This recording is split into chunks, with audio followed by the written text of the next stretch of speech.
Jay. Thank you so much for being here today. We're super excited to have you on the podcast. I would love if you could introduce yourself. Thank you. I'm Jaye Viner. I'm an author based out of the Midwest. I currently reside in Omaha.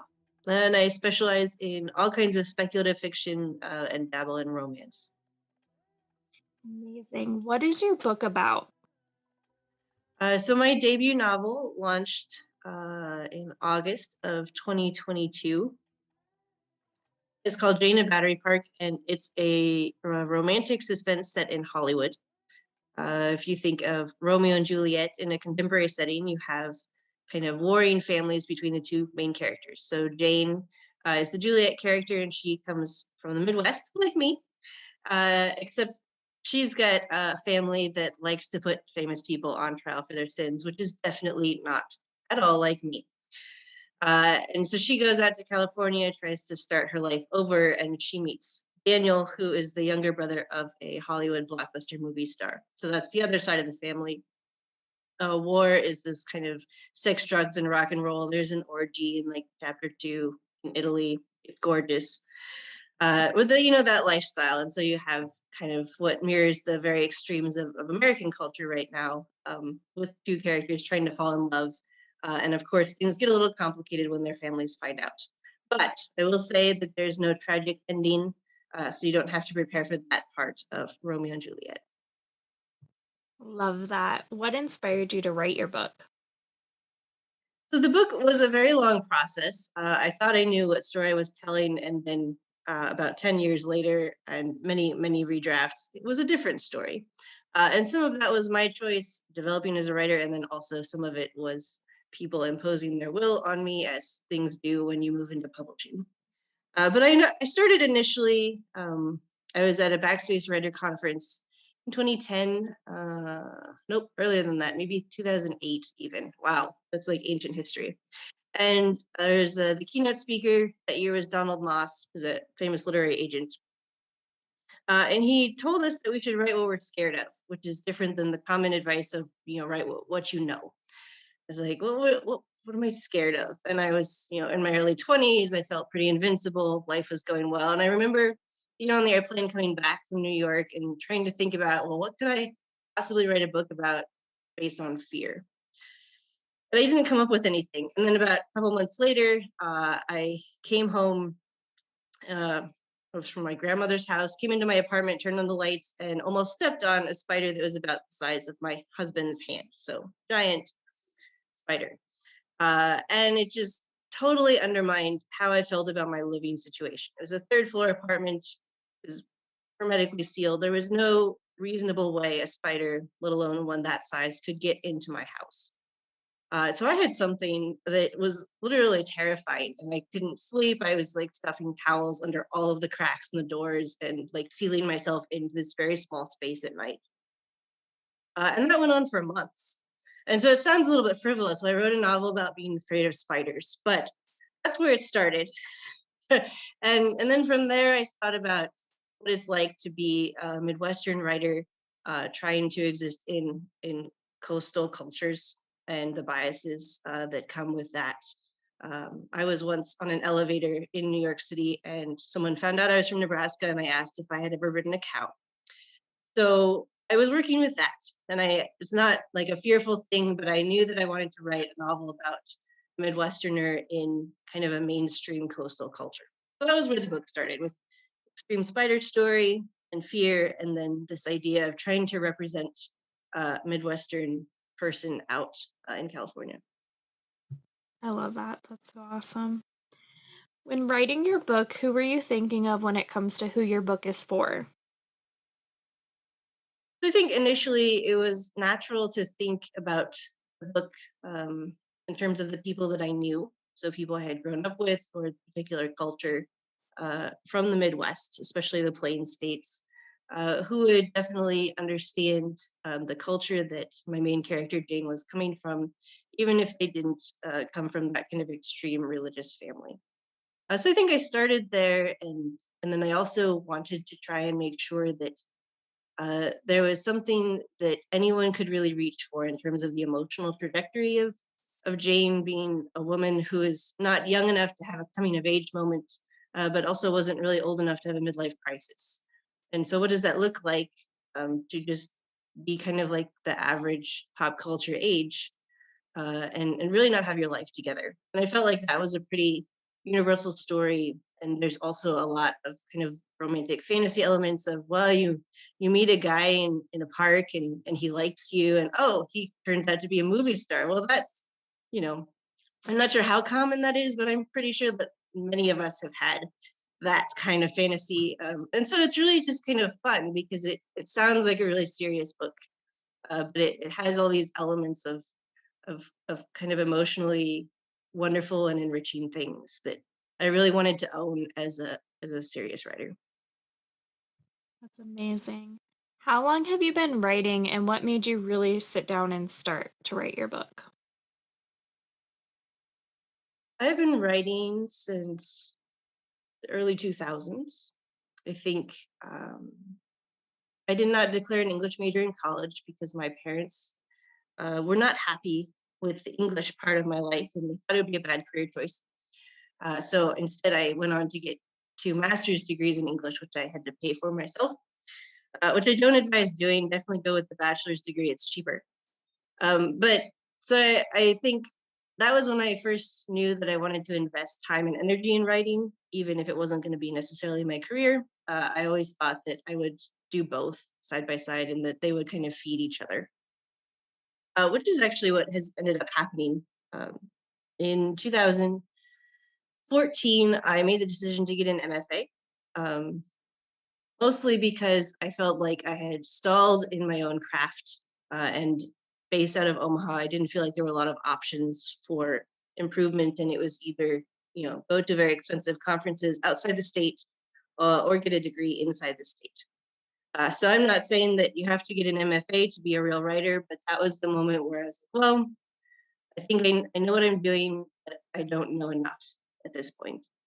And the MFA ended up being really useful for that. So this novel, Jane of Battery Park, is my thesis novel, although it looks pretty different. Once my editor got a hold of it, it changed quite a bit between graduation and publication, but that was essentially what I worked on for a lot of it, even when I was working on other things. I had drafted 4 revisions coming into school, and then I did several more as a student, kind of thinking about how it would look from different points of view and from genre and all of that.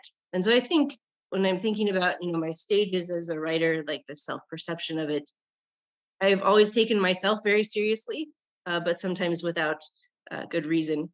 And I think that once I started developing those kinds of skills of seeing how my book fit in a marketplace, that was when it really became real. Amazing. For our listeners who don't know what an MFA is, could you explain that to them? Yeah, an MFA is a graduate degree. Right now, it's classified as a terminal degree, so it's on the same level as a PhD in English, and it stands for Masters of Fine Arts. And you have them in anything that's a fine art, like art, or music, or writing. And I decided to do that as opposed to a PhD because I wasn't necessarily as interested in teaching the theories or the pedagogies of writing and how that works. Although it's becoming much more common to get a PhD in creative writing. Kind of weird. Amazing. Thank you. Yep.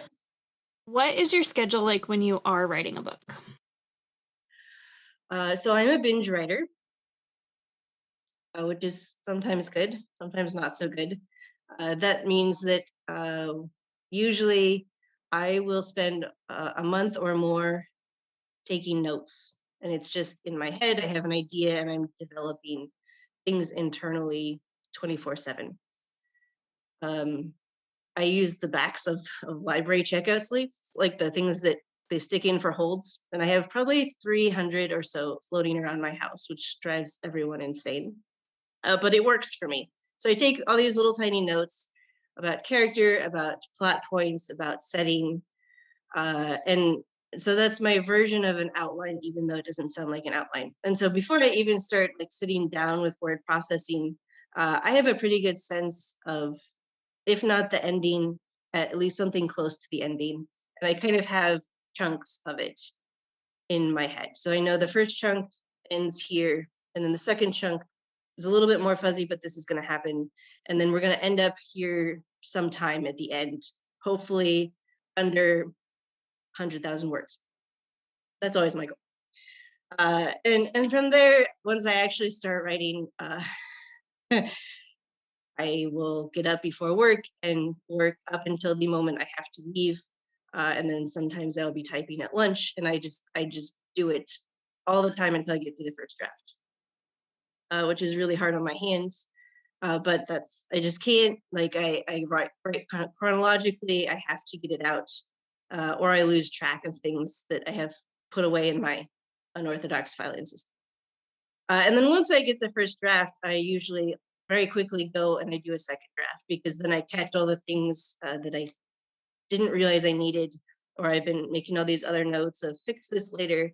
And because I don't have a long memory, I do it right away. So I'm very, very much a feeling instinctual writer, which comes with some drawbacks, like you have to go to work and you can't write all the time. But it is very fast. I do drafts sometimes in less than a month. And then this year, I even did a draft and a half in a month, which is not advisable. But after that, there's a breath, and I try and leave it alone for at least a week and kind of think about what I've actually done and what I have. And I begin to think about it as an actual thing for other people to read and work from there. I love that. That's so unique. What do you need in your writing space to help you stay focused? So I don't have a lot of trouble focusing, which I know is not really useful to other people who are looking for writing advice. But I think Jonathan Franzen, who's kind of our American grumpy old man in literature, has all these lists of things writers need, and one of them is no internet connection. I have no problem with an internet connection. Either I need it desperately to figure out the answer to something, or I don't even notice it's there. And I do believe that divergence is a useful thing. So the 10 minutes I spend on social media, uh, that doesn't really bother me as long as it's not derailing the process. My cats often come and take a nap when is least wanted, but that's okay. And so I think because I write so fast, I haven't had to worry so much about distractions. And sometimes the way that I write, distractions are a useful kind of healthful thing to force me to stop. So I have, I kind of the opposite of regular people. Amazing. What is your favorite writing snack or drink?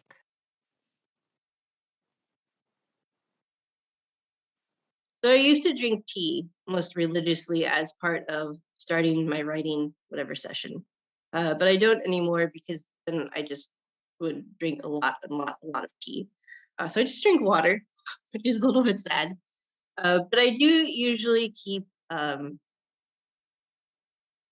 something like peanuts or some small snacky thing that I can just sort of chew on.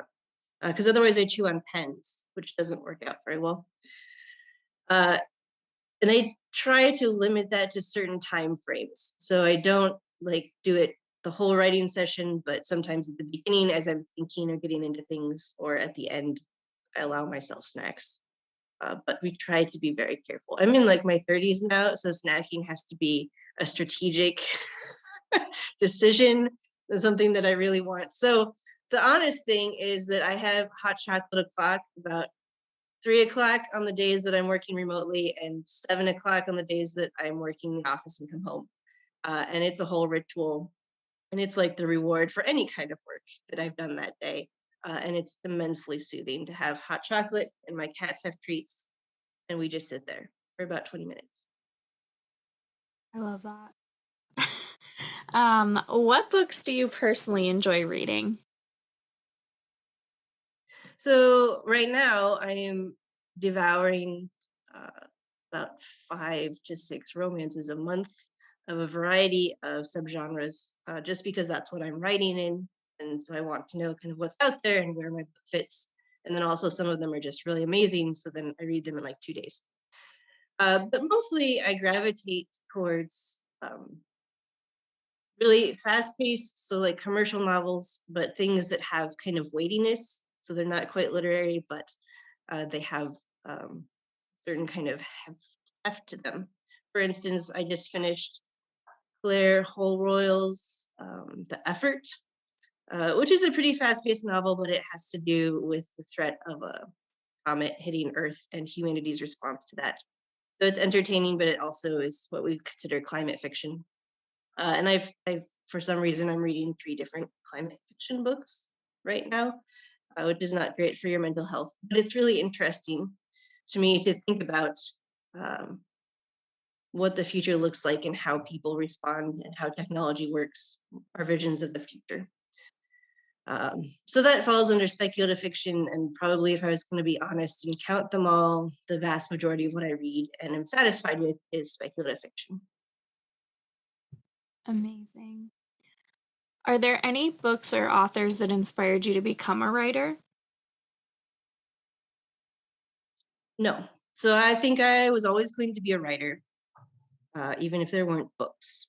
So I usually identify as a storyteller first, and that in my mind space, I do not necessarily write books. I write stories, and whether or not that's film version or TV split into episodes, a book, I really just think about characters and plot, and then after the fact, I think about form. And I started thinking about form. hmm, In late high school, I read Jennifer Egan's Visit from a Goon Squad, which is an experimental novel in that it's short stories that act as chapters, and there's a lot of flexibility with time, and they don't necessarily give you dates, so you don't quite know what time you are in relation to your characters. And I was really challenged by that novel in terms of how you could tell a story. That was the first time that I really thought, well, what could be done with structure and what could be done with not necessarily manipulating reader expectations, because we wouldn't call it that, but subverting a little bit like the general expectation of what a story could be. And that still has been like one of the biggest things that is exciting to me about writing. I get the storytelling comes pretty easily, but then like the next level of creation is figuring out how you're going to tell it, and what kind of bells and whistles can you add to present things in a different way, or a way that might be novel, or fresh or exciting to readers. Amazing. What books did you grow up reading? Did you have an all-time favorite? Did not have an all-time favorite. Um, I read a lot of American history books for kids, so the American Girl books series and Dear America series and other similar things like that that I can't remember. I do very clearly remember mentally rewriting a lot of those endings of books, and that was the first warning sign that I was going to be a creative storyteller.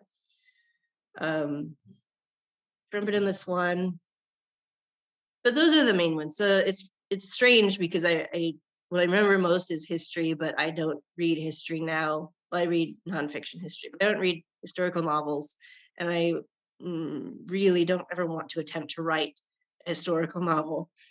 But that was where I started, and I think there's something wonderful about learning history through novels, even if it's not necessarily factually correct, but getting a sense of what it was like to live back then. And probably from there, I went to time travel, which is, speculative and about where I'm at now. I love that. On the other side of that, now as an adult, what are your favorite series or authors that if something comes out, you're gonna grab it? I have not yet attached to a series. Um, Mostly, I think because I'll read the first of something and then I kind of diverge and do my own thing in my head. So whatever sequel comes out is never as satisfying as I would like it to be. Maybe if I started reading them when they're all published, that would be a better strategy. But I still read most things that come out from Jennifer Egan. I'm very much attached to uh, Emily St. John Mandel, who wrote Station 11, which is another one of those kind of commercial but weighty um, novels. Um, I read everything by Erin Morgenstern, who's a fantasy speculative writer. She wrote The Night Circus, and then more recently something about bees. I can't remember right now. So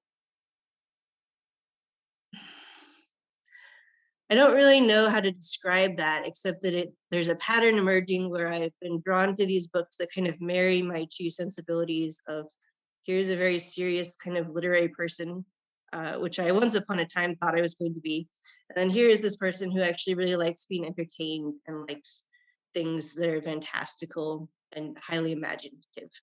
So all of those authors have that in common where they do very serious things and they write large books, but they do it in a way that's more accessible and pretty entertaining and imaginative than, I don't know, Jonathan Franzen. Amazing. No offense, anyone who likes Jonathan Franzen. What would you tell someone just starting out with reading again?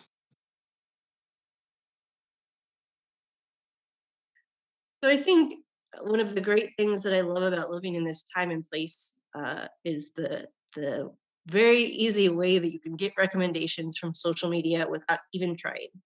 The vast majority of the books that I end up reading, the vast majority of book news comes from my social media accounts.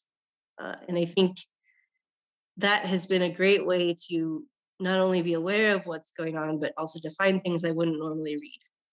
The second thing that I'm just now getting into is podcasts. So when I was trying to figure out how to read romance, I just subscribed to a bunch of podcasts, and they, by the end of week one, I had a list of 100 books because all they do is recommend, the things that they love, and it's awesome to hear about how someone else loves something because then it's contagious, and then you want to love it too. You want to have that feeling as a reader of falling in love the way that you heard that other person do. So that's my to be read pile is giant, but not overwhelming. It's okay because they're not going anywhere. And I think that I really love that possibility of reaching a lot of different worlds and a lot of different environments through my reading style, because it is a style, right? It's a curated thing. It's very easy to fall into reading the same thing over and over. But I think doing social media and intentionally being like, what kinds of things are people talking about, maybe what books aren't being noticed as much, and then going from there. It's a great way to start. Amazing. What would you tell someone just starting to write their own book?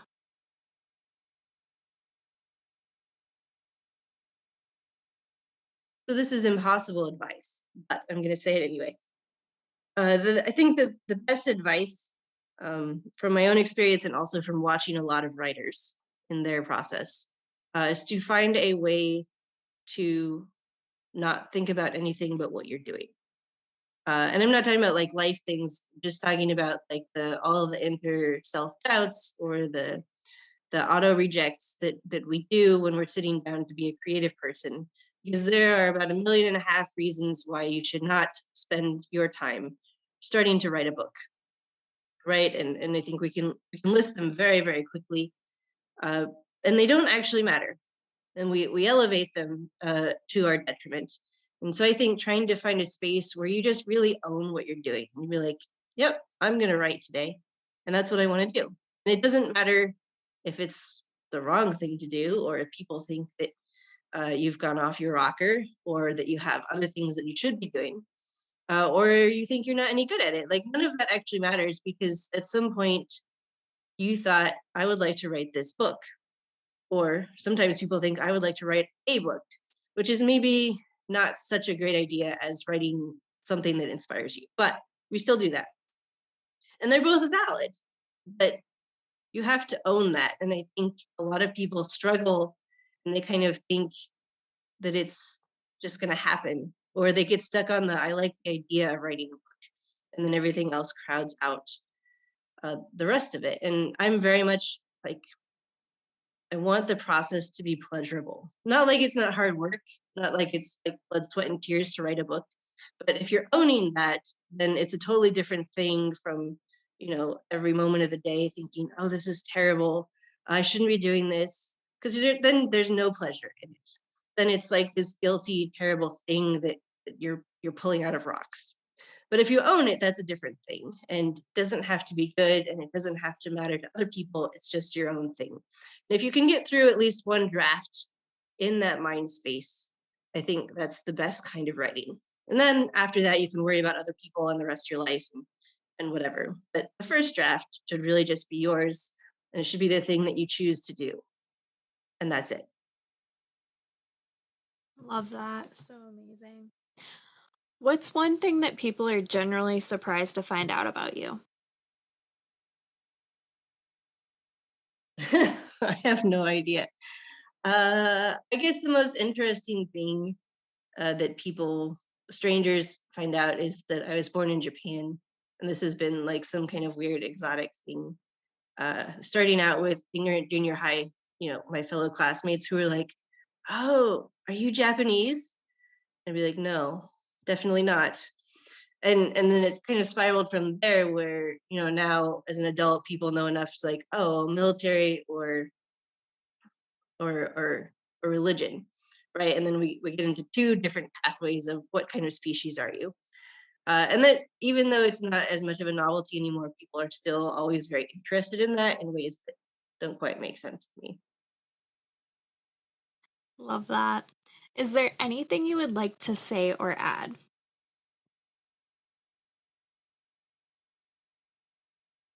I don't think so. I think I've probably said much more than I intended originally about the writing life and owning your work. Um, but I really do believe that I'm surrounded by people who want to be writers, and all I hear about is how they don't have time for writing. And at this point, it's been 10 years of me hearing about how they don't have time for writing. It's like, okay, well, you're clearly making time for something else. Go do that. And so I really, I want people to do that. You either make the choice to do it or you don't. And even if it's 10 minutes a day before your kids get up, like it is possible to do writing. It's just that we have these ideas about what writing is supposed to be. And it's like this dedicated, long expanse of time every day. And very few people are granted that. Like we have to actually claim space for it. And I think that's probably the biggest thing that I've learned in whatever these 15 years. Um, that regardless of pleasure or intention, like actually just owning that you're going to write a book is a big thing. So true. Where's the best place for readers to find your book? I know some readers love signed copies. Is that an option and the best place to connect with you? Yes, so there are signed copies as of today at the Bookworm, Omaha, which is my local independent bookstore. Um, and even if there aren't at a future date, you can definitely buy one from them and then request that it's signed because I live very close. And they will certainly do that.